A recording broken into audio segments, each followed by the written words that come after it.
Vote দিতে যাইয়েই আমি মারাটা খাইছি। কিভাবে? ভোট দিতে যে ব্যালট বাক্সের মধ্যে আবার আংটি পরিয়ে গেছে। এটা কি হীরার আংটি ছিল? না। সোনার আংটি ছিল? না। রূপার আংটি ছিল? না।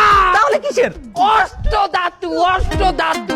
ওই আংটি আমার কবিরাজের দিয়েছিলে আমার বউরে কণ্ঠেলে হাত দিলে।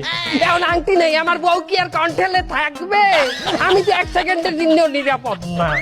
তাহলে আপনার পরবর্তী পদক্ষেপটা কি আমাদের জানান। আমি এখানে ভোট গোনা শেষ না হওয়া পর্যন্ত এখানে খাড়াই থাকি। এত ব্যালট বাক্সের মধ্যে আপনি কি সেই ব্যালট বাক্সটা খুঁজে পাবেন যেটার মধ্যে আপনার আংটি ঢুকেছে?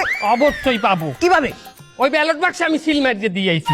কি দর্শক মন্ডলী, আমরা দেখেছি ব্যালট পেপারে সিল মারতে হয়, কিন্তু ইনি তো দর্শক ব্যালট বাক্সে সিল মেরে এসেছে। কেন? আরে আংটি নইলে পামু কেমনে? আমি ব্যালট বাক্সও মারছি, ব্যালটের পাতায়ও মারছি।